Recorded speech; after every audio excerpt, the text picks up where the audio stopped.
What's up, kid folk? Welcome to the #1 college football show. I am your host, RJ Young. Thank you for watching on the Fox Sports app, YouTube, or listening wherever you get your podcasts. Today, we are going to react to the Associated Press Top 25 as well as my own. And to do that today, I am pleased to be joined by Big Ten Network analyst and Michigan alum, Jake Butt. Jake, how you doing, man?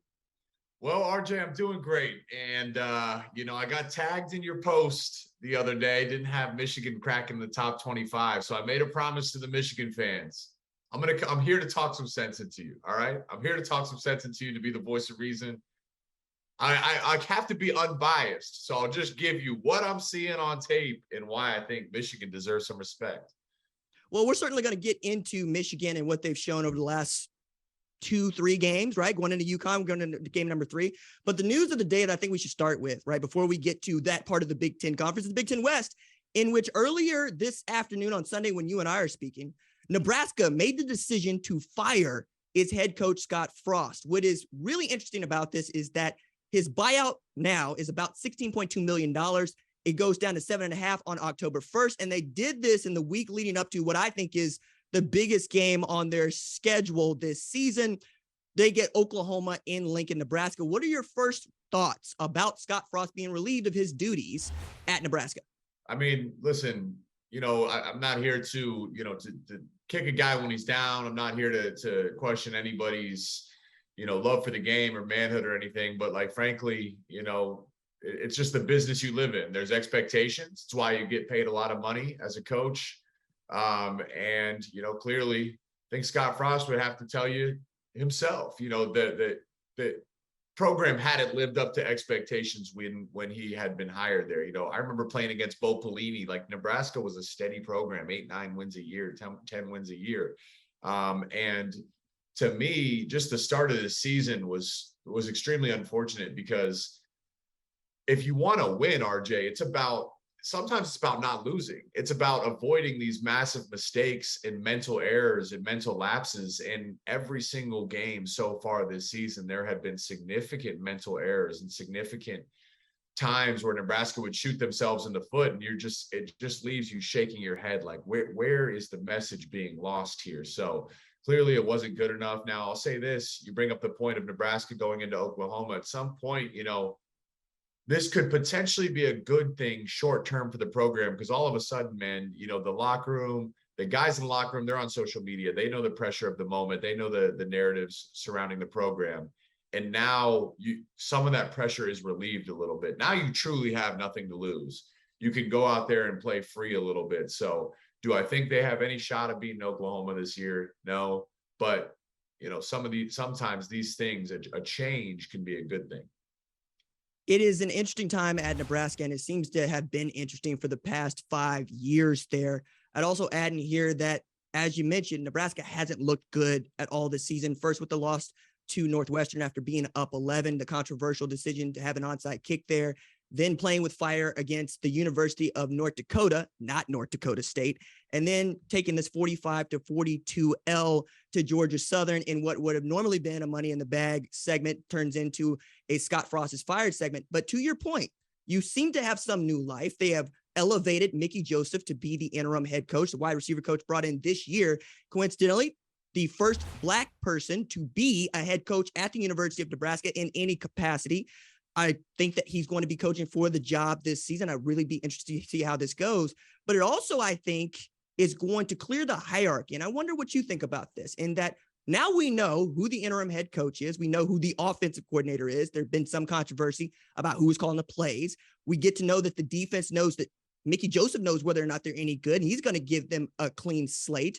How would you go into this week as a player, but also how would you want your coaches to respond to you going into this week in which you're going to face a top 10 Oklahoma?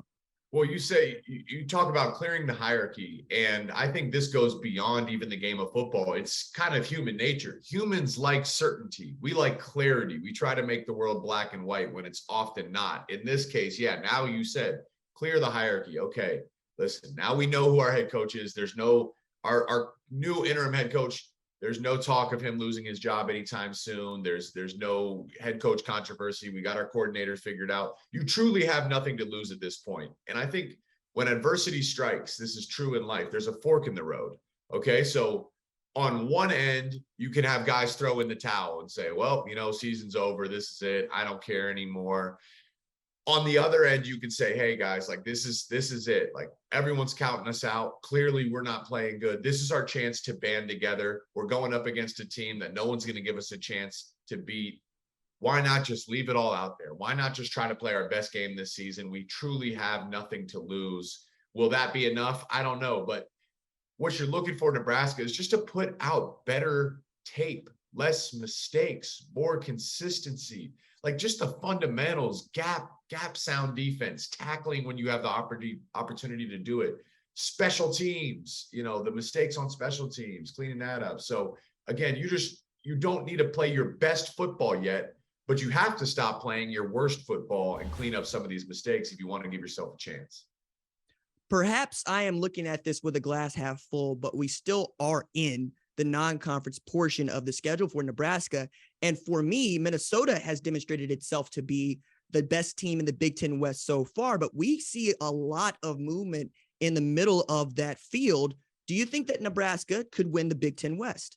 No, to be completely honest with you, I just can't. And for them, yeah, we've seen some struggle. We saw Wisconsin last week, just a shocking upset.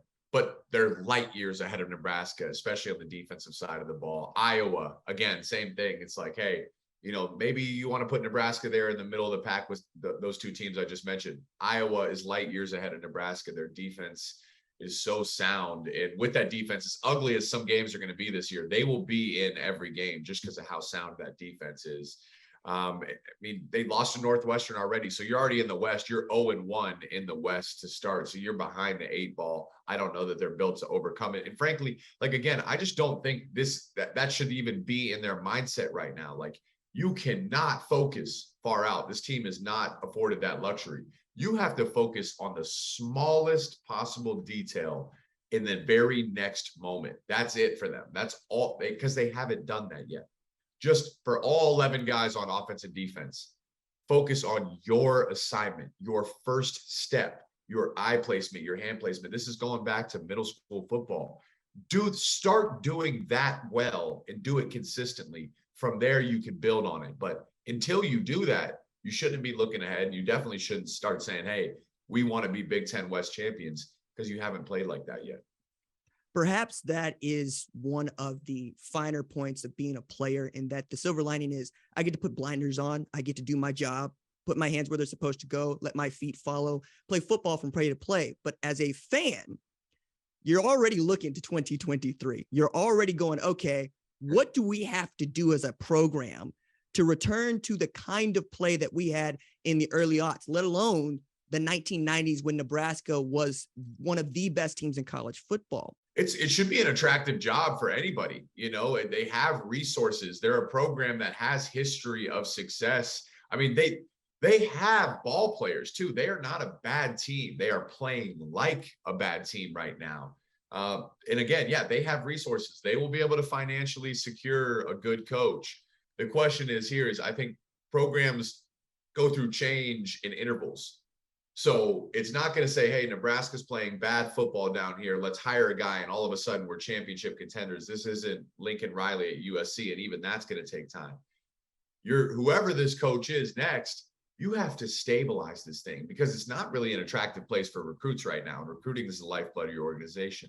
So when you come in there, you have to have strong messages, strong leadership, a strong brand to get this program, the public view of this program, back on track. From there, you need to start winning some ball games. Don't need to win 10, 11 games yet, but win 7, 8, 9 games. That should be your goal here in the next year or two. And all of a sudden, you can sell recruits on a little vision. Hey, we're knocking on the door. We just need a player like you to come in here and tip us over the edge. So whoever it is, it's going to happen in steps. It's not overnight. Rome wasn't built in a day, right? It's interesting in that I understand that Nebraska is already going to have feelers out. And I would, right? You just fired a guy. That means you're going to have to hire someone new. Maybe it is Mickey Joseph. Maybe that is the person to lead you into the future. But as I look around, I watched Alabama and Texas yesterday, and I saw a Texas defense that I have not seen in years. And the only thing that I can see different on that staff is the addition of Gary Patterson as the special assistant to the head coach. And I know what kind of a defensive mind he was at Texas Christian, and him being able to put his strategy into place and to help Pete Kwiatkowski call an outstanding game against a Heisman Trophy winning quarterback with a dynamic array of weapons was outstanding. If you can go make a run at a guy like Gary Patterson, I think you could do that. Deion Sanders at Jackson State has been doing phenomenally well. I believe that they are going to go through the rest of their schedule undefeated. That would mean they've had one loss in the last 2 years. You can keep going down the list here. Defensive coordinator at Wisconsin and Jim Leonhard, who's done nothing but turn them into one of the better defenses in football for at least what feels like a decade now. You have options here. It's about, can you recruit someone that does not necessarily come with the baggage of, hey, we need someone that can do what Scott Frost couldn't do, because we're used to hiring someone that is the opposite of our ex, because that's usually how it goes. But I'm not going to fault Nebraska fans for wanting to reach for the stars. And I think that they could go get someone that has the kind of panache and reputation as a Lincoln Riley, who chose to make that decision, by the way. He chose to leave an Oklahoma team that won 11 games to go to a program that won 4 last year. So I don't think it's out of the question for them to reach for the sky. And if someone looked at Nebraska and looked at its tradition and understood how badly they want to win, I think that's a very attractive place for them to be. What do you think? No, you're 100% right. Always reach for the stars, reach for the stars within the reason of the resources you have. And once again, Nebraska, they have a rich tradition of winning. They are a prideful football team and organization.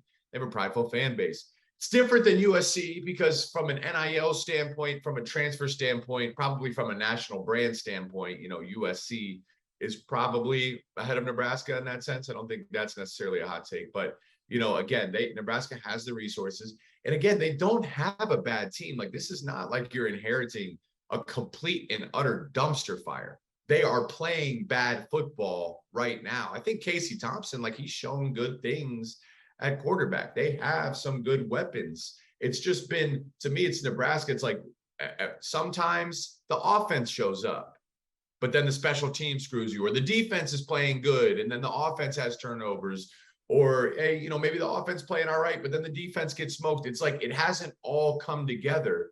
Well, to get something to come together, that's your head coach's job. It's to take a piece, and gel it all together. So I'd imagine it's an attractive job. Again, I'd imagine they're throwing around multiple 7 figures to go out there and get a guy and get this thing back on track. I'm going to be very interested to see how this turns out for Nebraska. USC was able to get ahead of the game in a very real way last year, letting Clay Helton go in September of last year too, ends up with Lincoln Riley. But a team that has found its footing is very much looking like it's going to settle on starting quarterback in J.J. McCarthy. Your Michigan Wolverines, you called this game, this 56-10 win for Michigan against Hawaii. My first question is, how do you evaluate a quarterback when the spread is 52 points? What are you looking for from J.J. McCarthy that led you to believe that Jim Harbaugh made the right decision to start him against UConn?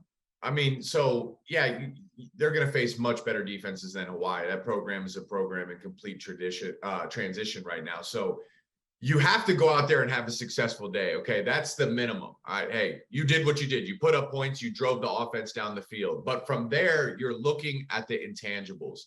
JJ's accuracy, okay? There's no 2 completed passes are the same, RJ. Where is the ball placement is the key, right? And there, he was so accurate downfield. I didn't see one missed throw the entire day.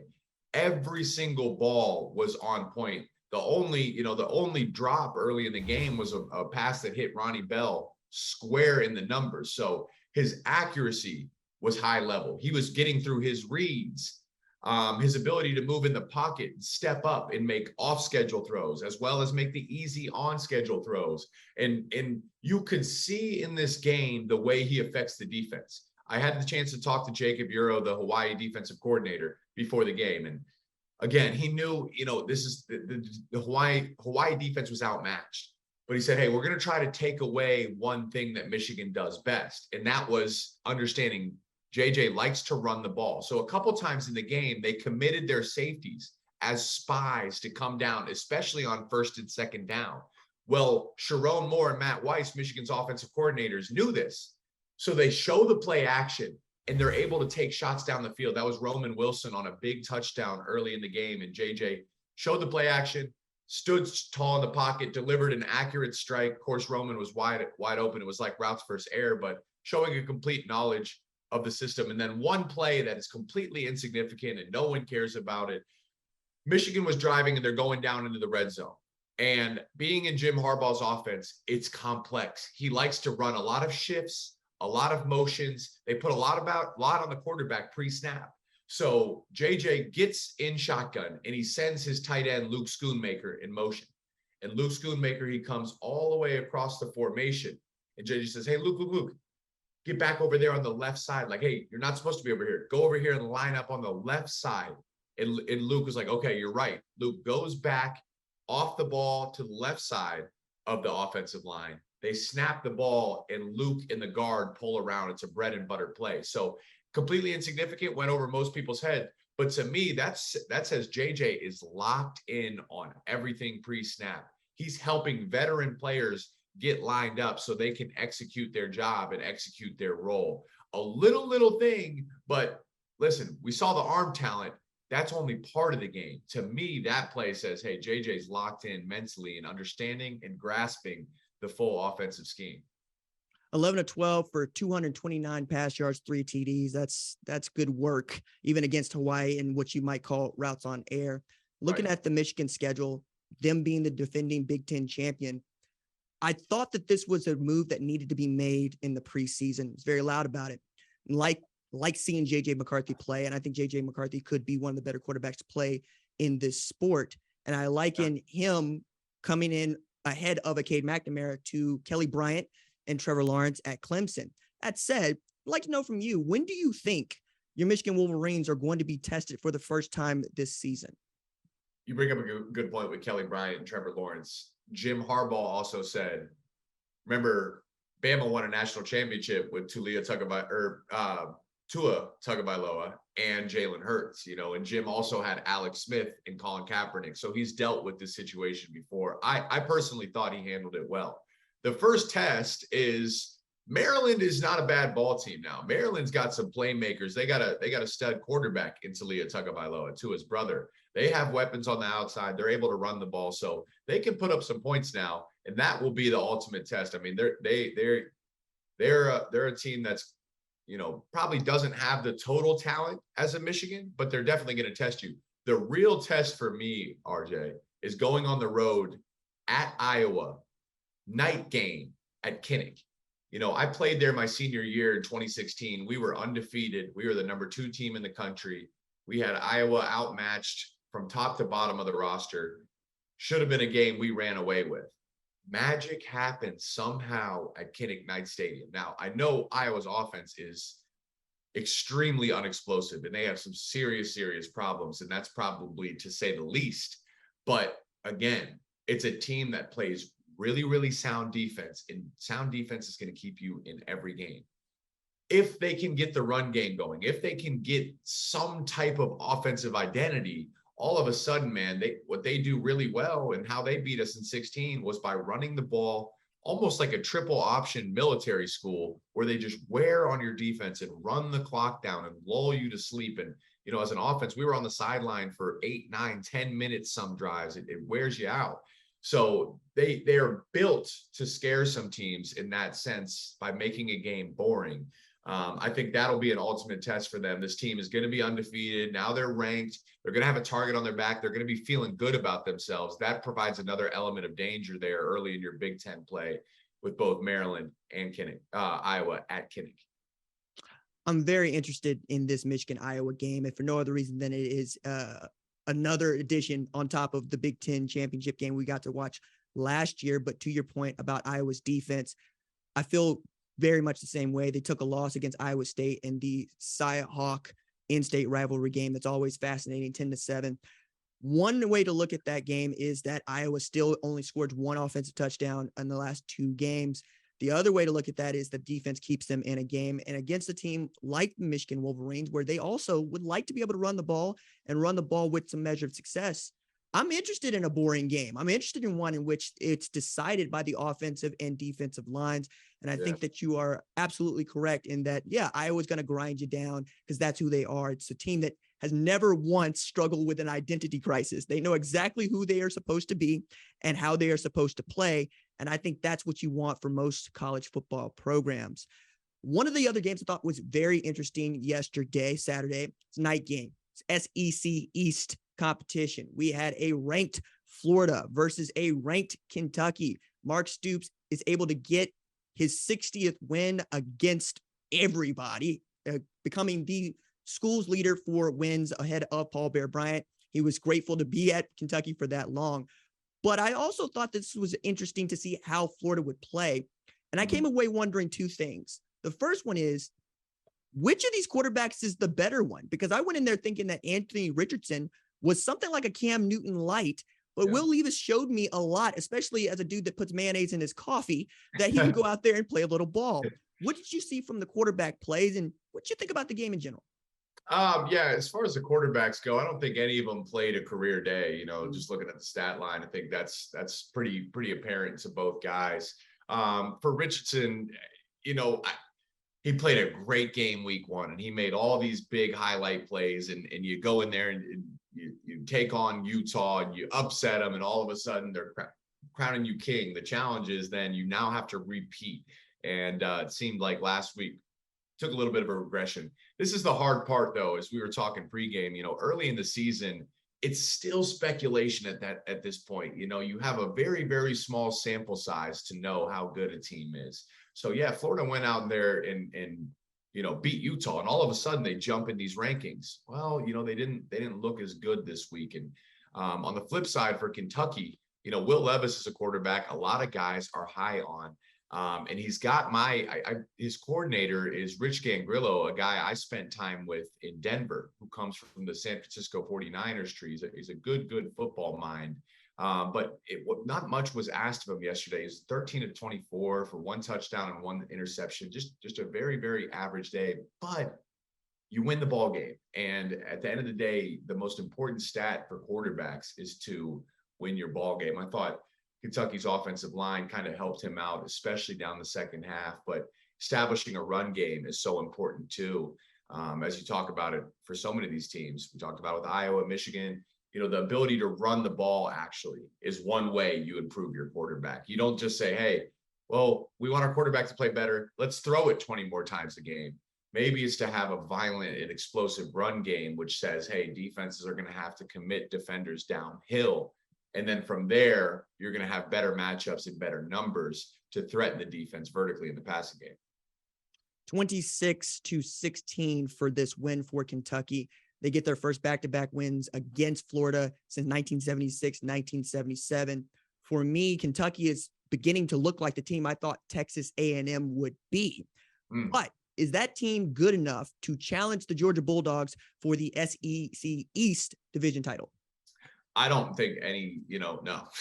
No. I think Georgia, my goodness, what they did week one against Oregon, it looked like they were in another stratosphere. Everything they lost on defense, and they just reloaded, man.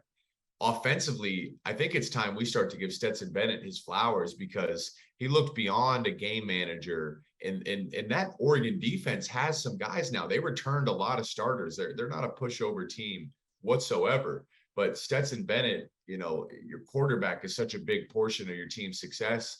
And, he looked, again, beyond a game manager, stepping up and making throws. And my goodness, me being a tight end, I got to give a shout out to those guys, Brock Bowers, Darnell Washington.